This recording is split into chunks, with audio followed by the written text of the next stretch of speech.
Baik, Assalamualaikum warahmatullahi wabarakatuh. Waalaikumsalam warahmatullahi wabarakatuh. Selamat pagi, Om Swastiastu, Namo Buddhaya, salam kebaikan, salam sejahtera untuk kita semua. Salam sehat dan bahagia. Apa kabar semua teman-teman? Sehat?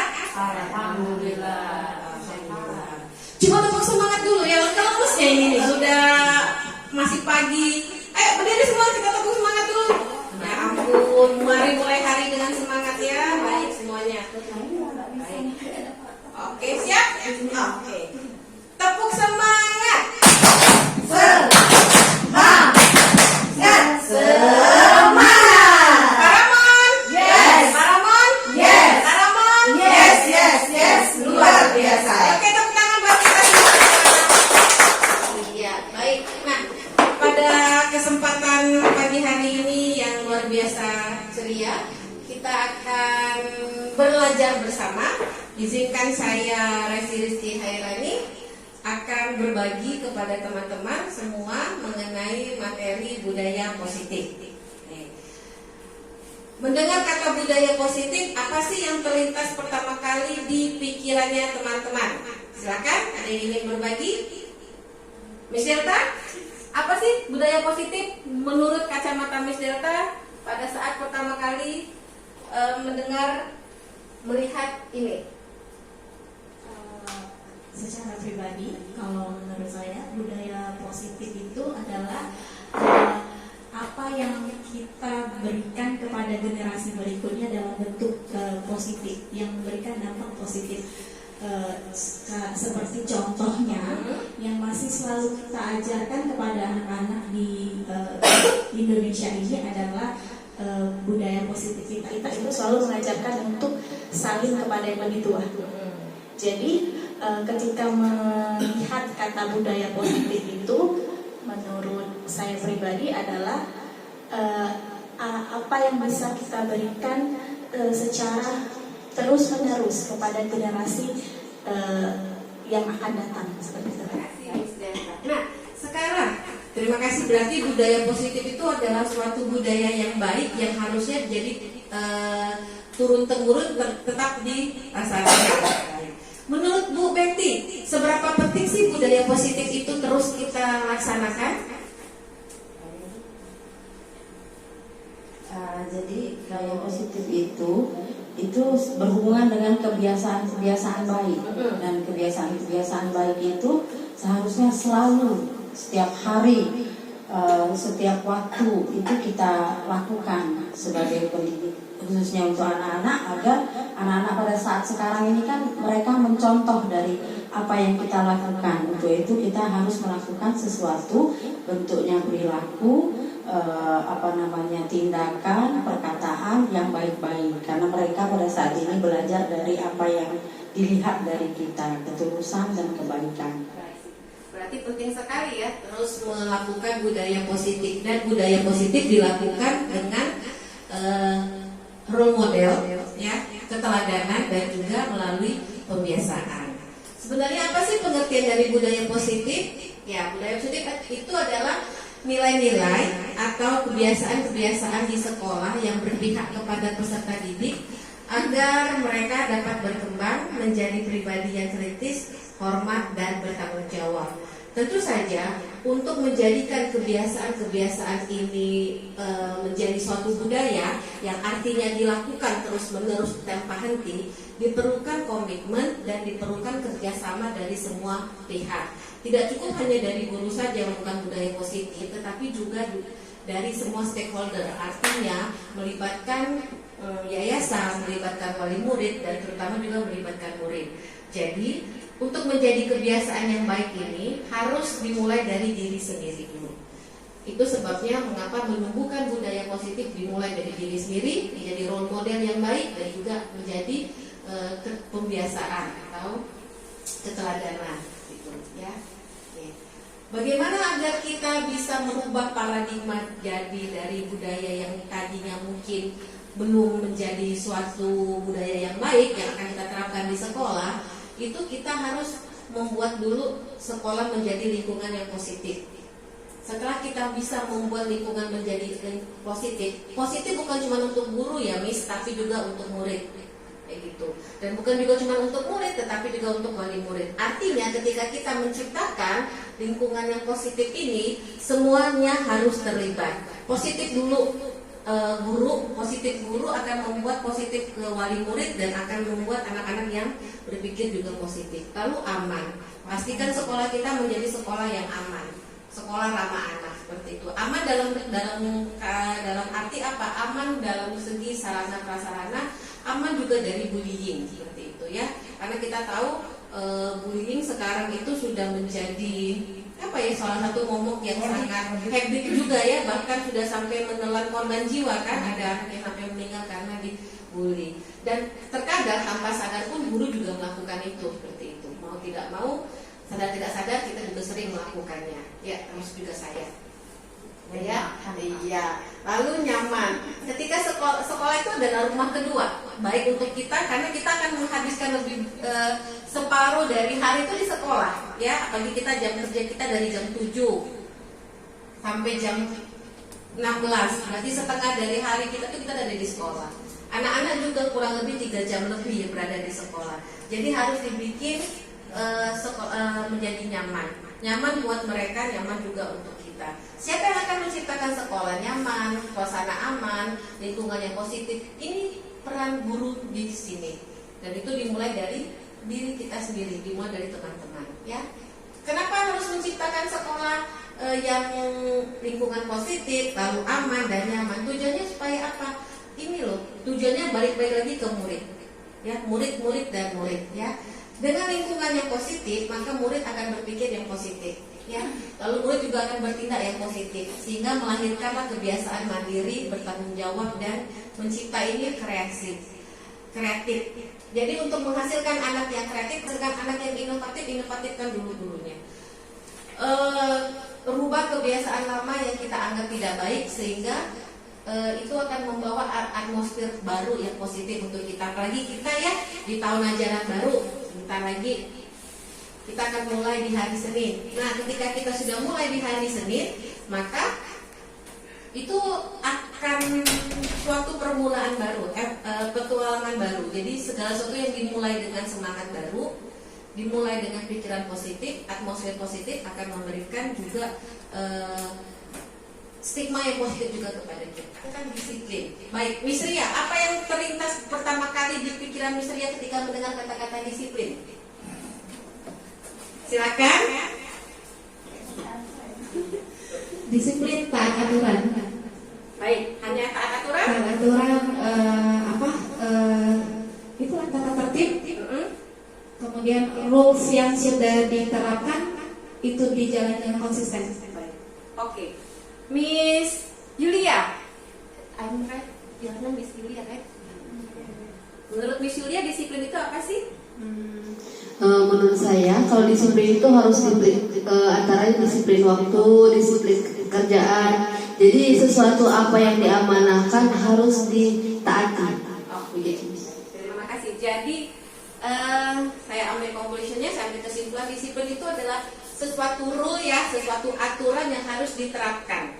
Disiplin itu dibikin atau sudah ada dari sebelumnya. Sebaiknya disiplin itu sudah kita tinggal meneruskan disiplin yang sudah ada atau kita membuat yang baru. Combine ya, tergantung dengan situasi. Artinya ketika kita masuk dalam suatu lingkungan yang baru dan sudah ada rule-nya, kita akan mengikutinya. Tetapi bila rule itu ternyata tidak sesuai lagi dengan perkembangan zaman, maka kita bisa menggantinya dengan yang baru agar up to date seperti itu, ya. Nah, dari disiplin kita akan belajar tentang yang namanya teori kontrol.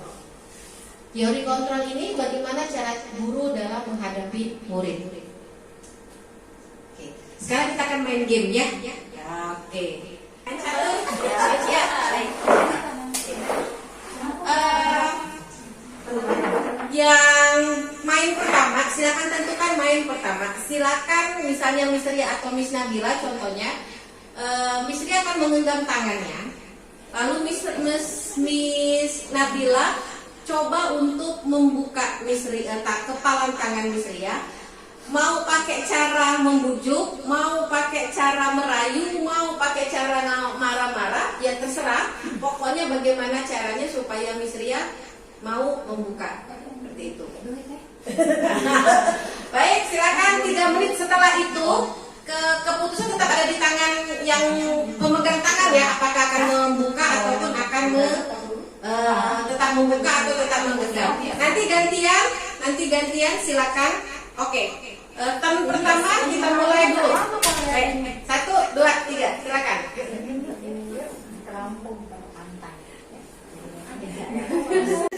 Pokoknya muncul bagaimana caranya supaya dia mau membuka. Kalau dia mau membuka, Kan nggak boleh 30 detik. Oke, change, ganti sekarang. Gantian.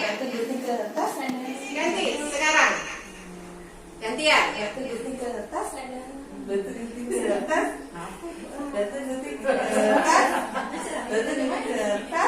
Baik, silakan.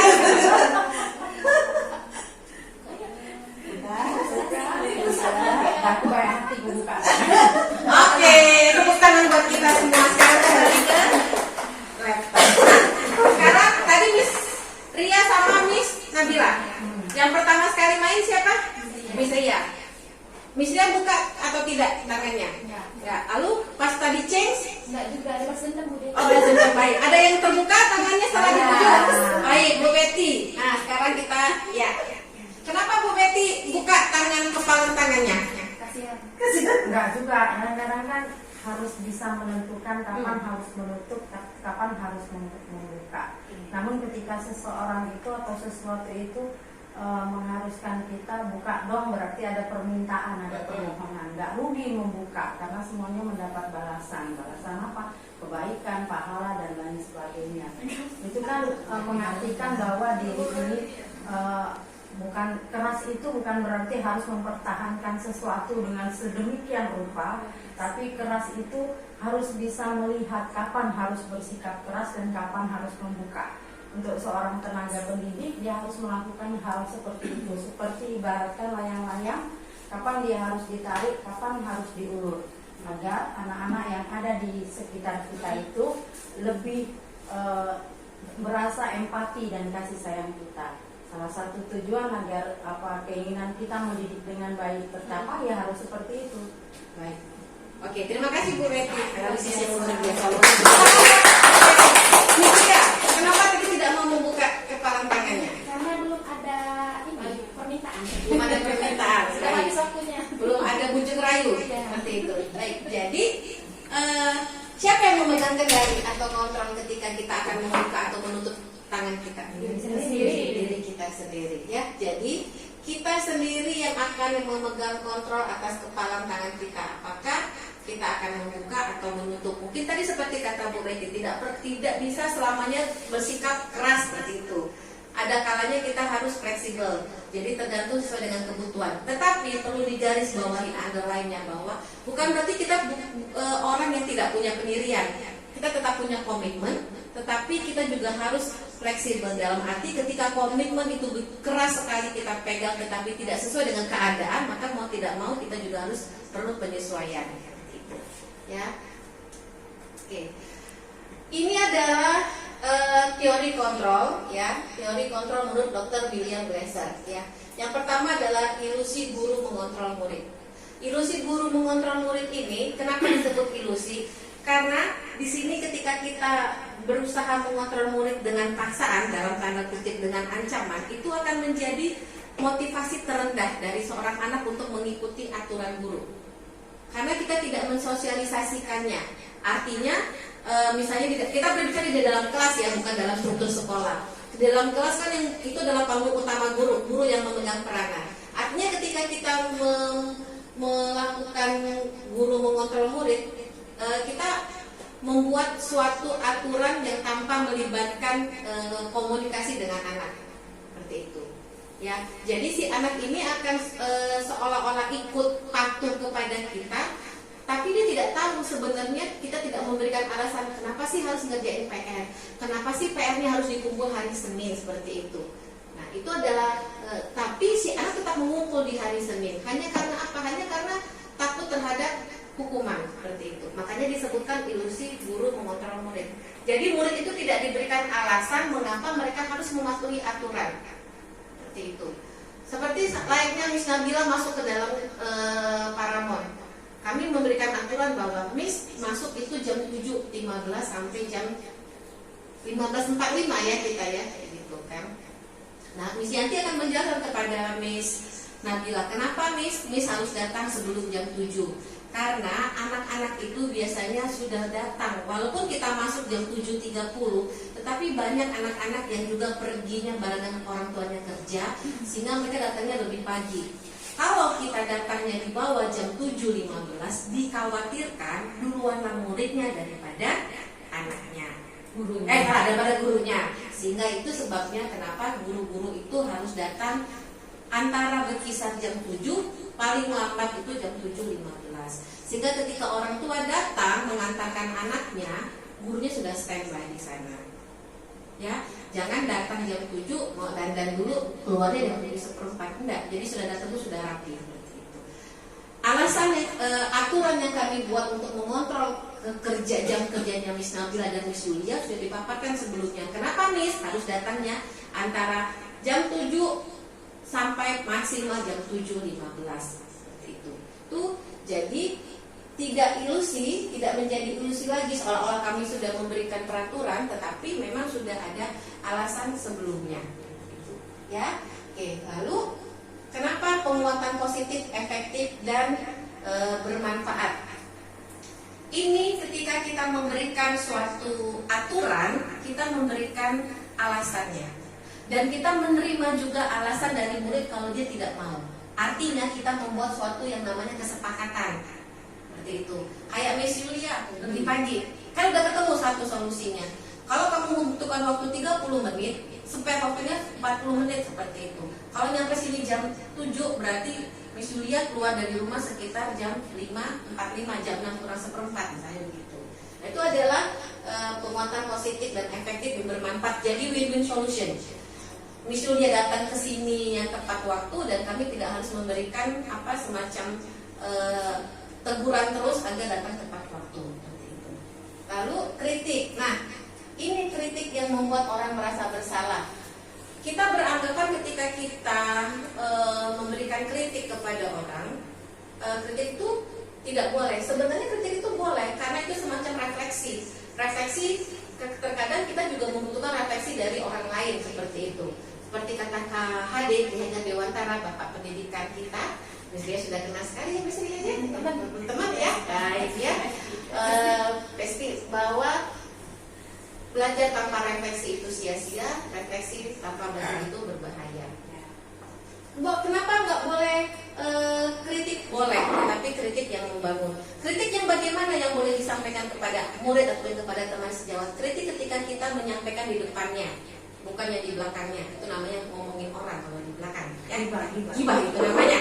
Tapi kalau kritik ini, kenapa jadinya bisa menguatkan karakter? Akhirnya, begini, misalnya itu nggak bagus kalau begini. Ya, ini saya menyadari. Oke, berarti saya tidak boleh menegur Miss Delta misalnya in front of langsung di depan wali murid, mungkin seperti itu jadinya. Itu adalah kritik untuk menguatkan karakter. Karakter siapa? Karakter yang dikritik dan karakter juga yang memberikan kritik. Jadi kalau dikatakan itu bukan kritik tetapi adalah umpan balik seperti itu ya. Ketika Miss Yulia memberikan umpan balik kepada Miss Resi, maka Miss Resi juga akan memberikan umpan balik kepada Miss Lia. Kayak kami sama Miss Delta 1 tahun kami bersama. Di akhir semester kami saling memberikan umpan balik. Apa yang harus saya benahi Miss Delta dari 1 tahun kebersamaan ini? Apa yang perlu saya sampaikan ke Miss Delta untuk sesuatu yang baru yang akan dilakukan Miss Delta di tahun ajaran baru? Lalu hak untuk memaksa. Nah ini memaksa ini pokoknya kayak gini, mau nggak mau bisa nggak bisa harus dilaksanakan. Kayak misalnya sih, pokoknya modul ajar harus selesai dalam 1 hari. Kamu mau terima, kamu nggak mau, kamu mau ngomongin saya di belakang terserah. Itu adalah hak untuk memaksa saya. Kenapa saya punya hak untuk memaksa teman-teman? Karena saya bagian kurikulum. Jadi saya punya hak untuk memaksa teman-teman. Pokoknya lesson plan harus kumpul hari ini.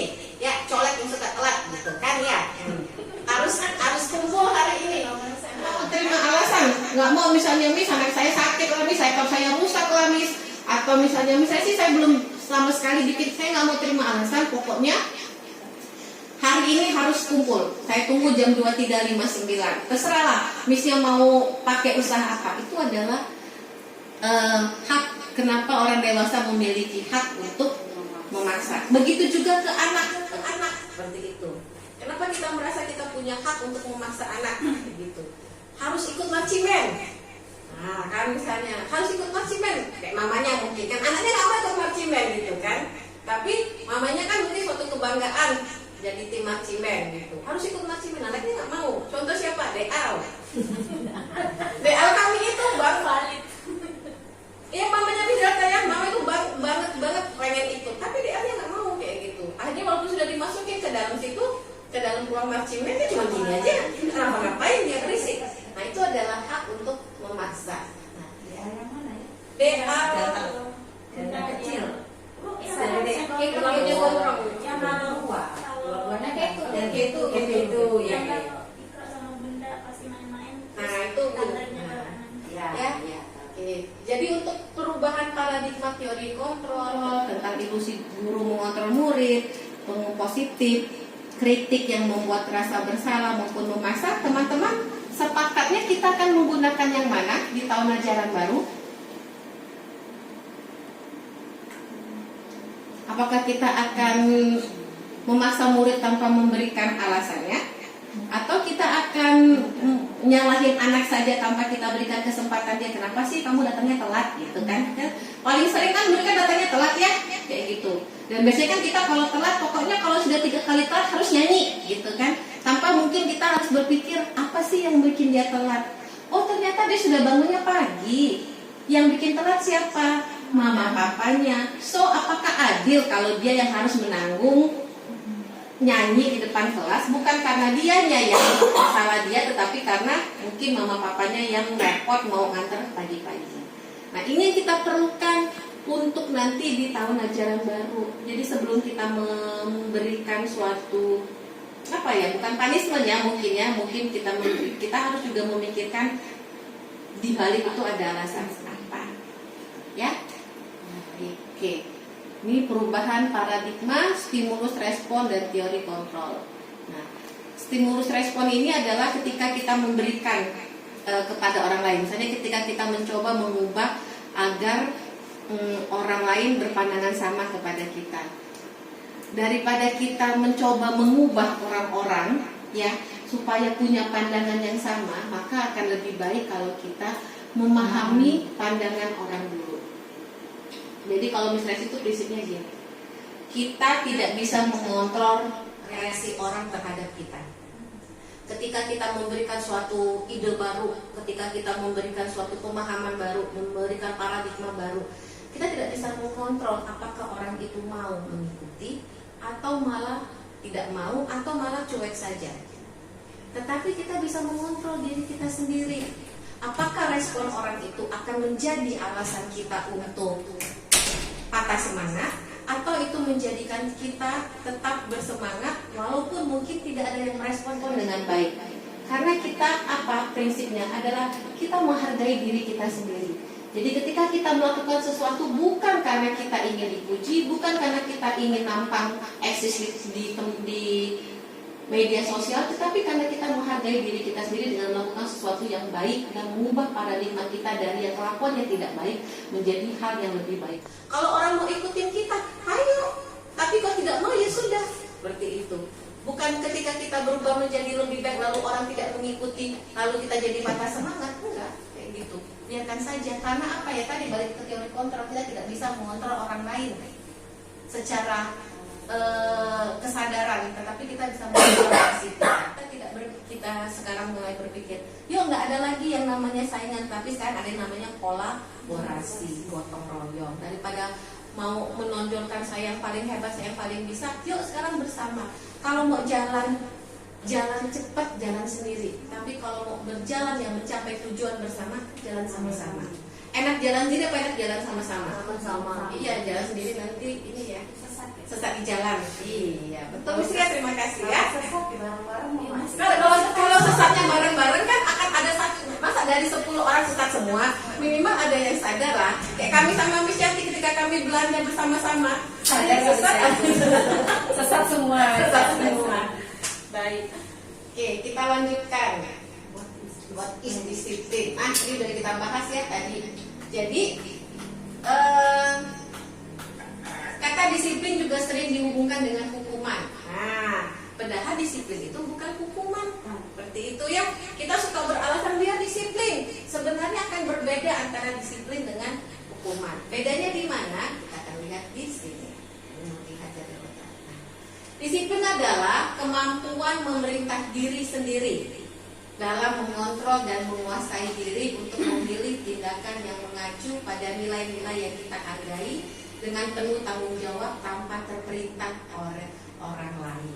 Inilah yang dimaksud dengan disiplin yang sesungguhnya.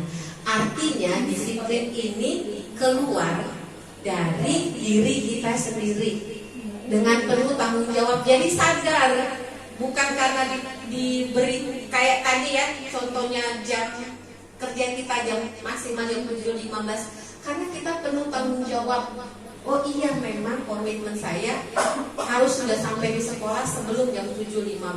Bukan karena ancaman dari Miss Yanti ataupun dari Miss Resi, lewat jam 7.15 dipotong gaji.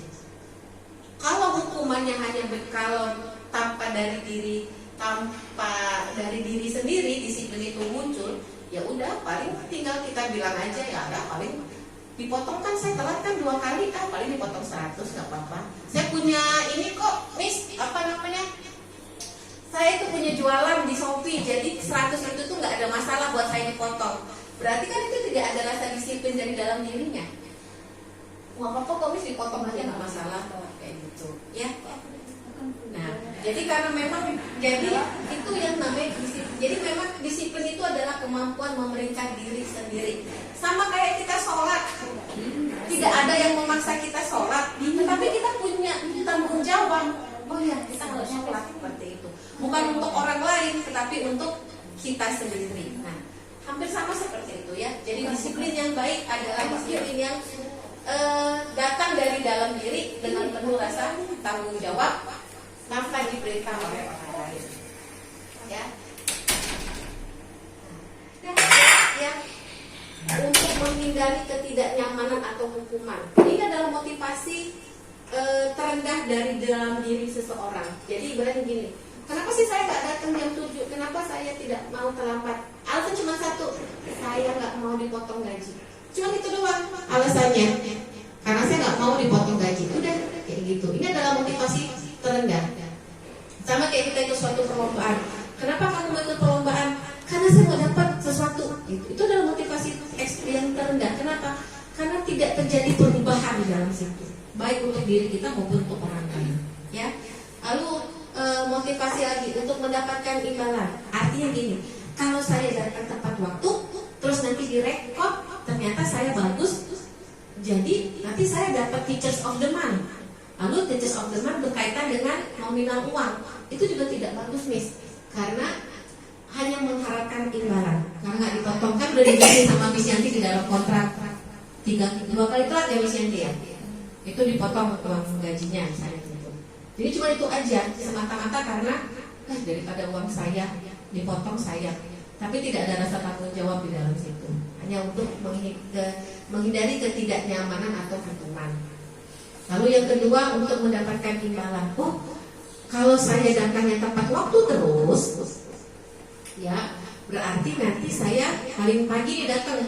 Teman saya misalnya datangnya paling pagi jam berapa? Jam 6:45. Jam 7 kurang 10 misalnya sudah di sini. Saya 6:30 dari sini. Kalau saya 6:30, manajemen aja belum datang, saya sudah datang. Kenapa tuh saya datangnya 6:30 terus? Karena supaya saya dapat imbalan. Begitu udah dapat imbalan, udah jadi dapat Teachers of the Month dan ada mahar yang dibayarkan, udah selesai. Karena apa? Tidak dari dalam diri sendiri. Motivasi yang terbesar adalah motivasi internal dari diri kita sendiri.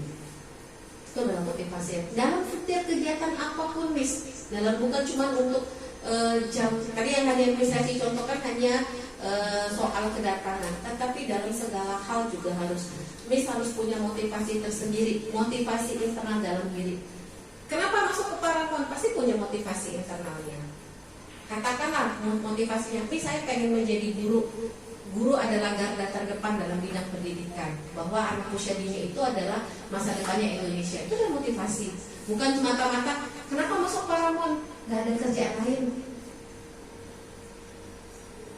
Hatimu yang bisa menjawabnya, kan kayak gitu. Nggak ada kerjaan lain, bisa daripada di rumah nganggur ya nggak apa-apa lah. Nah, itu. Jadi sekarang kenapa harus ada motivasi internal ini loh, Miss, untuk menghargai diri kita sendiri. Jadi ketika kita mematuhi suatu aturan, ketika kita mengikuti suatu ya, itu. Ada pertanyaan sampai sini? Ya, silakan, Miss Nabila. Kalau misalnya motivasi itu tergantung, ada yang menurut Nabila ada yang ikut mood kayak gitu, Miss, motivasinya kan. Nah, kayak mana kita itu membangun triggernya itu untuk termotivasi kembali, misalnya yang kemarin jadi bad mood tiba-tiba termotivasi, itu kayak gimana, Miss? Baik, kalau begitu kembalikan kepada niatnya. Niatnya Miss Nabila itu mau jadi apa sebenarnya? Ketika Miss Nabila sudah ingat purpose-nya, goals-nya, tujuannya itu apa, maka itu akan bisa menjadi trigger sendiri untuk kita. Itu. Ya, terus apa? Yang kedua juga, selain kita harus ingat tujuan kita apa, kembalikan lagi kepada tanggung jawab terhadap diri kita sendiri. Itu yang paling berat sebenarnya. Karena apa? Tidak ada yang melihat, tidak ada yang menilai. Tetapi yang bisa menilai siapa? Diri kita sendiri. Ya, jadi kita harus tahu bagaimana cara mengembalikan moodnya kita. Seperti itu. Ya, Bu Betty bagaimana caranya kalau lagi nggak mood? Oh, Masak. Gimana Bu Betty supaya kembali bersemangat? Kadang-kadang begini, kalau di Islam itu ada namanya futur. Jadi posisi futur itu seperti bad mood. Futur itu kita malas ngapa-ngapain. Nah, ketika rajin itu alangkah baiknya kita kerjakan semua yang menyenangkan, gitu, menyenangkan anak-anak. Tapi dengan catatan kita tahu kewajiban dan tanggung jawab kita sebagai guru pendidik, kan seperti itu. Nah, nanti rasa senangnya itu muncul lagi ketika kita melihat sekarang kita pendidik kan, tingkah anak-anak yang menggemaskan, terus canda tawa mereka, terus tapi pada dasarnya kembali ke diri sendiri. Kita tahu tanggung jawab, kita tahu kewajiban kita. Memang kalau yang namanya bad mood itu pasti ada, apalagi ketika mendekati PMS, ya kan, ataupun bokeh. Oh, bokeh. Nah, seperti itu deh. Jadi dari yang Bu Betty katakan tadi, kembali lagi ke dalam motivasi internal. Ya Bu Betty ya. Jadi saya adalah saya, gitu itu ya. Jadi kita harus tahu Miss Nabila bagaimana cara men-trigger diri kita sendiri dan kembalikan kepada komitmen dan rasa tanggung jawab. Gak bisa dihindari, pasti ada. Pasti ada, manusiawi itu. Cuman, tadi kayak Miss Nasi bilang, pilihannya ada pada kita ya, berarti kan Bu Betty, pilihannya ada pada kita. Mau kita ikutikah bad mood kita itu seterusnya, atau kita mencari cara agar tidak menjadi bad mood. Niat awal. Nah, tuh kembali ke niat awalnya. Nawaitunya, dinama amalu bin niat. Ya, Kalau niat awalnya materi ya materi aja. Iya, Tapi kalau niat awalnya memang saya ingin menjadi pendidik yang baik. Saya ingin anak-anak itu bersama saya itu merasakan bahwa kita ini orang tuanya di sini gitu. Nah, itu akhirnya ya kembali pada dasarnya biasa, bad mood biasa. Apalagi perempuan ya, ada masa-masanya PMS dan lain sebagainya. Jadi kalau bukan ya, Oke, iya. Kalau bete, ya Oke, iya. Jadi memang balik, benar kata Bu Betty tadi, balik kembali lagi kepada diri kita sendiri. Ya, Miss Nabila. kan sekarang kan banyak galeri-galeri es krim yang ada tempat duduknya. Nongkrongnya gitu ya. Kalau saya begitu, saya makan mixway ya. Mixway di pinggir jalan, nikmati dengan apa yang kita suka. Iya, mixway campur roti sambil melamun. Nanti kan udah rasanya hilang, pulang senyum lagi. Artinya cari hal positif yang bisa membuat kamu menjadi kembali positif, apapun caranya, ya. Dan cara orang kan berbeda-beda. Ada pertanyaan lagi? Boleh. Oke. Apa perbedaan antara hukuman, konsekuensi, dan restitusi? Jadi jelasin dulu. Restitusi ini adalah suatu cara yang membuat orang itu menyadari kesalahannya sendiri dan menemukan solusi atas masalahnya sendiri. Itu adalah restitusi. Ya, kayak misalnya Miss Indri misalnya telat terus, untungnya Miss Indri jadi alasan. Ditanya, kami akan manggil Miss Indri, kenapa sih Miss Indri datangnya telat terus? Oh, rumahnya jauh. Lalu kalau rumahnya jauh, solusinya bagaimana ya Miss Indri? Saya bisa pergi dari rumah itu jam 6:30. Ternyata sampai situ saya masih ada jam 7:10 atau mepet-mepet jam 7:15. Lalu menurut Miss Indri, bagaimana ya solusinya supaya Miss Indri jangan telat seperti itu? Miss Indri akan menemukan sendiri, tanpa harus bisa dipaksa. Dari rumah ke jam 6:45 Miss Indri. Itu kan berarti kan Miss Desi yang maksain dia, Miss Desi yang ngatur dia. Tapi kalau kita balikin lagi, itu namanya restitusi. Balikin lagi, ya. Menurut Miss Indri bagaimana supaya Miss Indri tidak telat? Kan dia kan berpikir, oke, saya berarti tidurnya itu tidurnya harus cepat, harus jam 9. Lalu kalau tidurnya jam 9 lagi bagaimana? Kalau tidurnya jam 9 berarti saya bangunnya tuh jam 4:30 itu udah bangun, udah segar. Karena udah lama, udah 8 jam tidurnya. Lalu kalau sudah bangunnya 4:30, bagaimana lagi Miss Indri? Oh, saya berarti masaknya lebih cepat. Oke, lalu bagaimana lagi? Sampai akhirnya dia menemukan sendiri. Kalau saya bangunnya cepat, kalau saya pergi dari rumah jam 6:15 sampai di sini saya jam 7:50. Telat nggak? Enggak. Kamu tergesa-gesa nggak? Enggak. Kenapa? Karena semua sudah sesuai dengan times-nya gitu. Yang mengatakan siapa? Miss Desi atau Miss Indri? Miss Indri sendiri yang menemukan solusinya. Coaching ya Miss Indri. Colek. Iya. Jadi itu beda antara restitusi. Jadi kalau konsekuensi kan telat ya, 3 kali telat, konsekuensinya potong gaji, itu kan. Nah terus kalau yang hukuman udah 3 kali telat dipotong gajinya, ternyata masih telat juga, SP1. Kan hukuman akan lebih menyakitkan kan? SP1 berarti kamu 1 tahun gak naik gaji. Atau kamu pakai selempang, saya guru yang paling telat. Itu adalah hukuman kan? Dan terkadang hukuman sosial lebih berat daripada hukuman potong gaji. Kalau potong gaji kan orang wali murid nggak tahu. Tapi kalau kita pakai selempang, kita punya selempang Miss, kayak Miss Universe gitu. Tapi tulisannya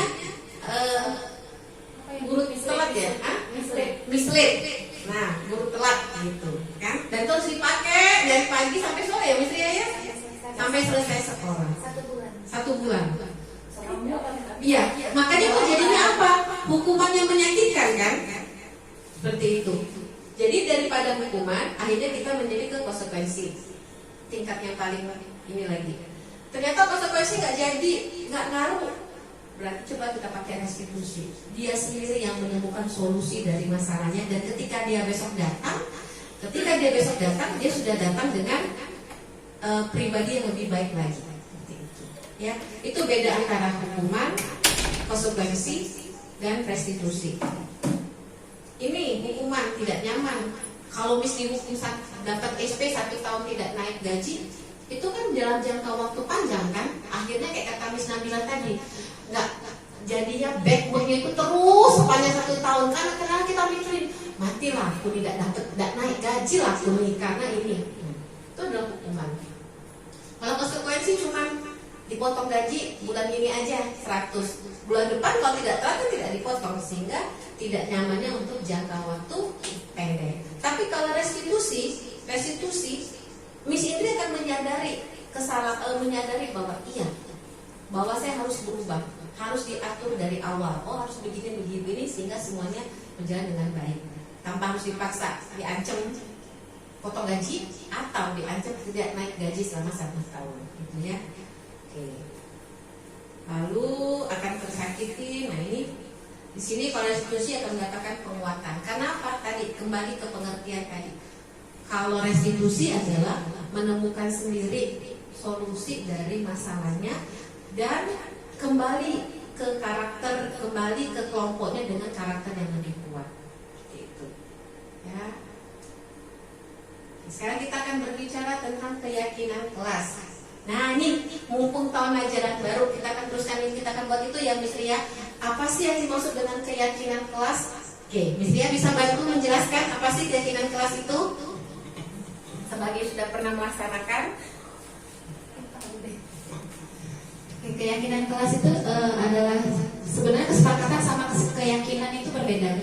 Kalau kesepakatan itu kita bikin bareng-bareng, terus kita tempel, dan itu kesepakatan kita. Kalau keyakinan itu yang memang kita harus jalankan dari keyakinan dari kesepakatan tersebut. Istilahnya itu dari kesepakatan ada anaknya lagi.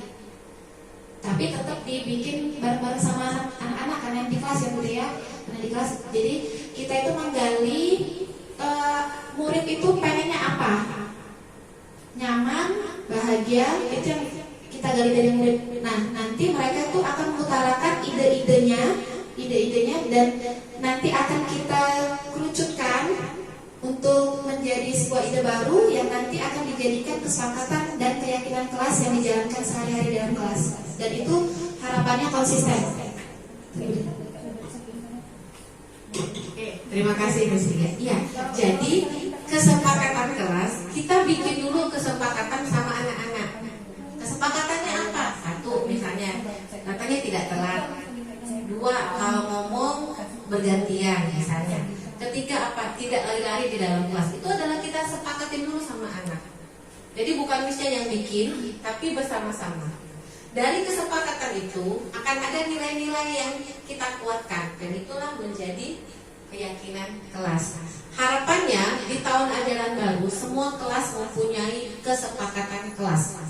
Ya, kalau perlu libatkan parent dalam membuat kesepakatannya.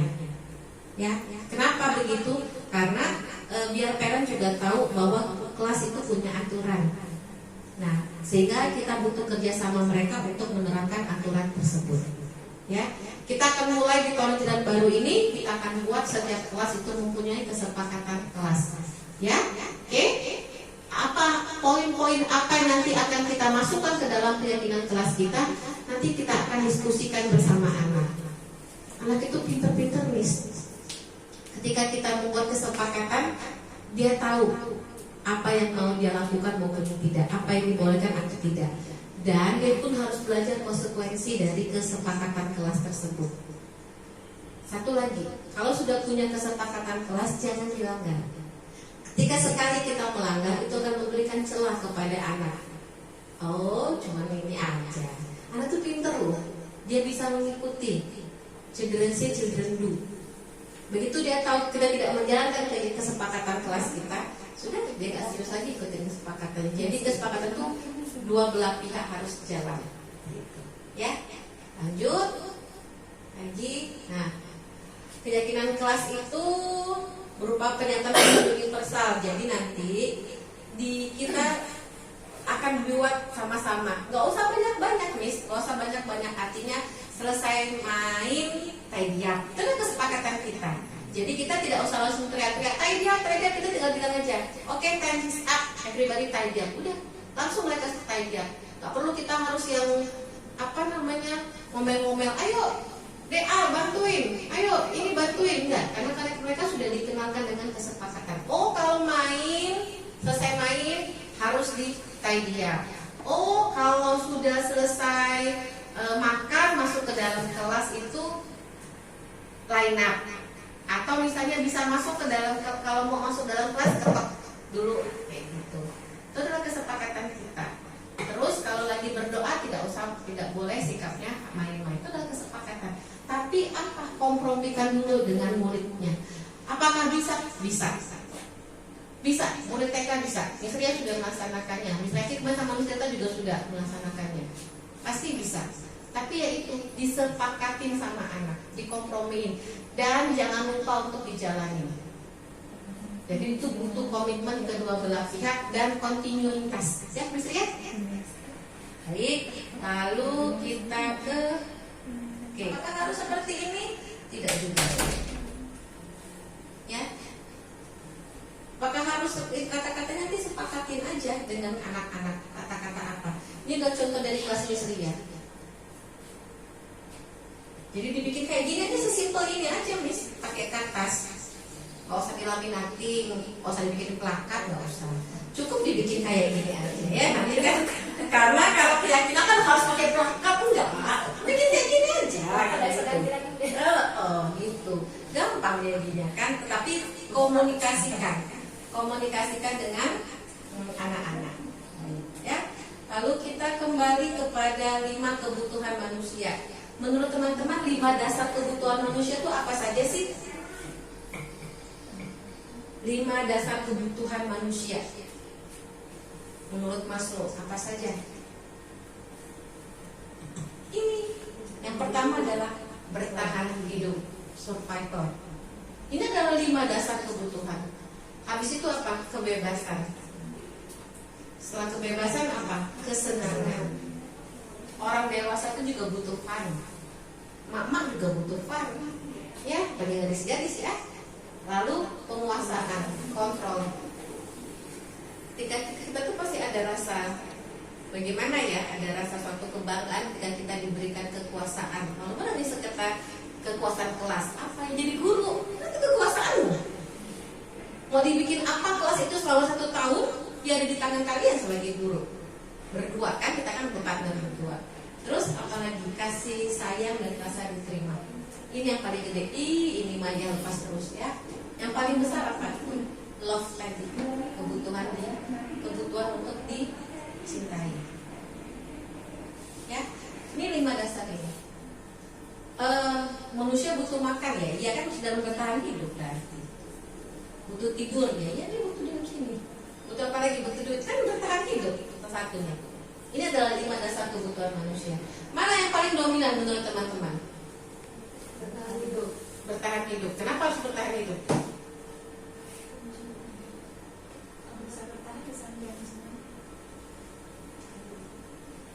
Kalau kata-kata saya tadi, yang penting hidup dulu. Ya kan gitu ya. Kalau kita sudah hidup, maka kita bisa merasakan semuanya. Karena kalau sudah nggak hidup kan nggak bisa merasakan kebebasan. Ya, bagaimana caranya untuk bisa bertahan hidup? Oh, saya diajarin insting dasar manusia adalah bertahan hidup. Ya. Nah, kita ini yang paling penting untuk tahun ajaran baru. 5 posisi kontrol, 5 posisi kontrol guru. Ini yang sangat penting. Jadi sebagai guru kita punya 5 posisi kontrol. Apakah sebagai penghukum? Nah, apa sih sebagai penghukum ini? Ya, lebih menekan murid lebih. Jadi sebagai penghukum, ibaratnya gini, kalau ada murid datang harus peraturan kita adalah sepatunya warna hitam. Ternyata Miss Data datangnya pakai sepatu warna pink. Posisi penghukum, pokoknya begitu datang lihat pakai sepatu pink, ambil sepatunya.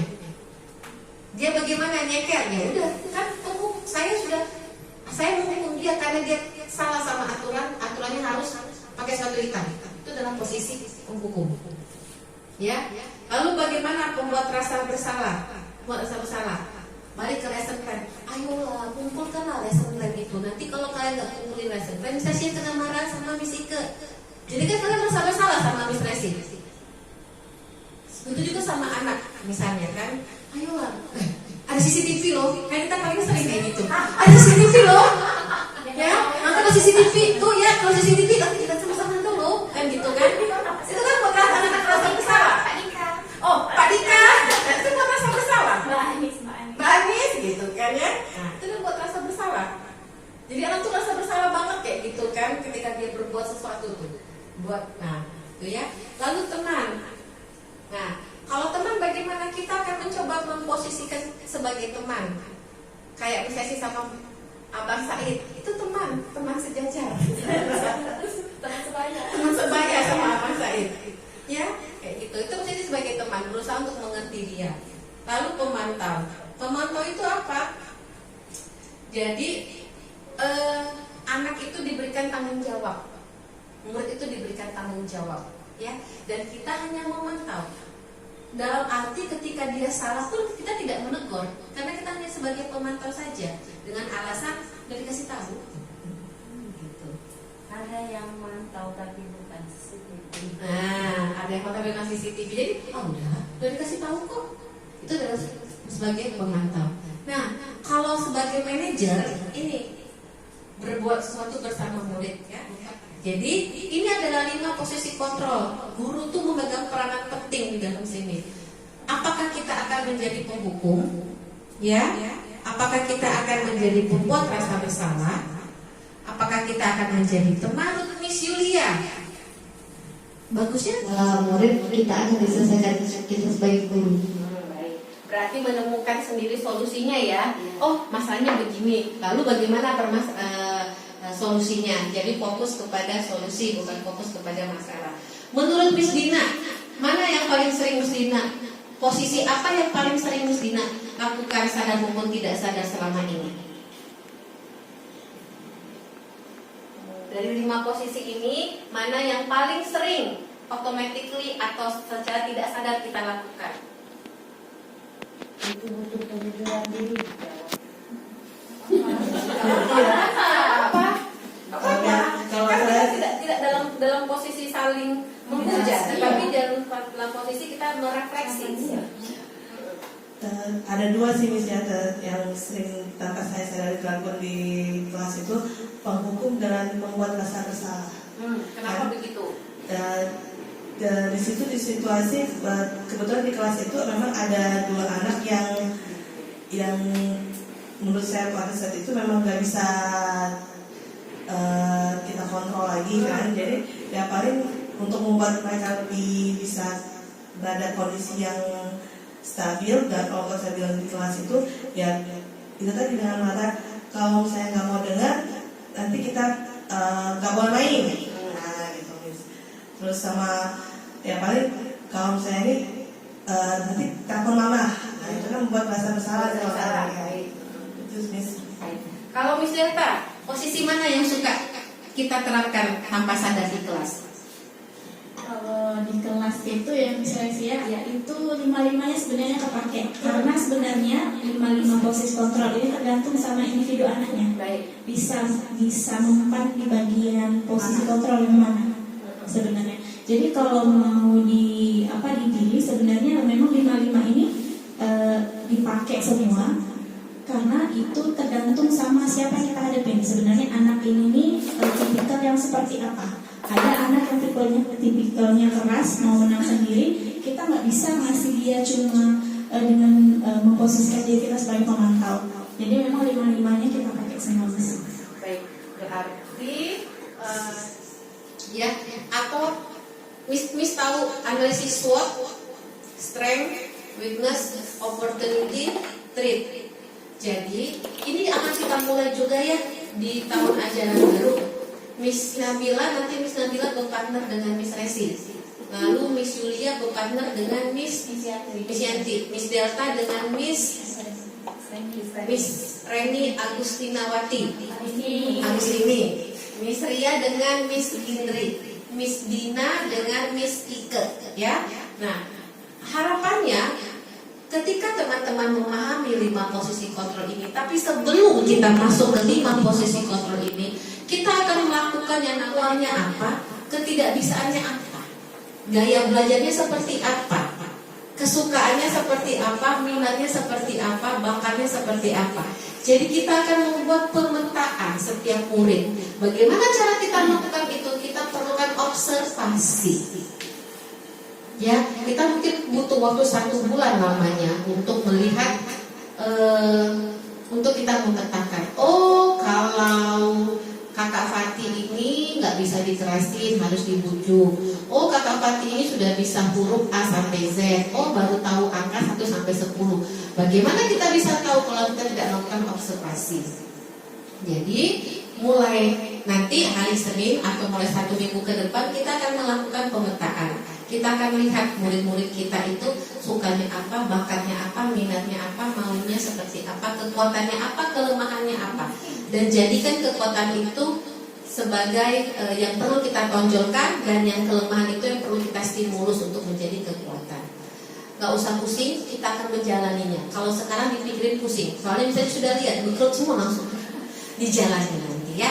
Ketika dijalani, ketika kita sudah paham, kan kita belum ketemu muridnya. Kalau sekarang belum bisalah kita lakukan pemetaan, kan baru cuma tahu namanya doang. Nah, setelah lagi 1 minggu, 2 minggu, 3 minggu sampai 1 bulan, kita akan mengenali karakter murid kita. ya. Baik. Lalu ya ini. Oke. Nah, ini kata-kata yang sering kita keluarkan ketika kita sebagai pembuat rasa bersalah. Misalnya gini, oh misalnya sih nggak sayang loh kalau kakak begini, kan kita suka kayak gitu. Katanya sayang sama Miss Resi, tapi abang saya begini, kan sering gitu kan. Ah sudahlah, nanti misalnya sedih lah. Nah kan gitu, itu adalah membuat orang merasa bersalah. Sering, saya juga sering begitu. Gitu ya. Terus kayak gini, terus kamu tidak benar melakukannya. Bukan gitu pukulannya. Macimen soalnya. Lihat Oriko. Mereka macimen kan, jadi kan ngurusin macimen juga sama Muslim dan yang lainnya. Nah, terus kalau jadi teman, ayolah, kasihan mamanya udah makan, udah beliin makanan yang tapi nggak dimakan itu. Kalimat-kalimat ini yang bisa kadang-kadang tanpa sadar kita keluar. Apa-apa Miss, yang lalu biarkan berlalu. Sambut hari lain yang lebih baik lagi. Yang udah dilaksanakan ya udah kan, kita nggak bisa mengubah. Ya Bu Betty ya, kita nggak bisa mengubah masa lalu, tapi kita bisa mengubah masa depan. Yang kemarin kita nggak bagus kita lakukan sebagai guru, termasuk juga saya juga banyak banget melakukan banyak kesalahan, sering membuli ya mestinya ya, banyak banget gitu kan ya. Nah jadi tahun ajaran baru, yuk sambut dengan semangat baru.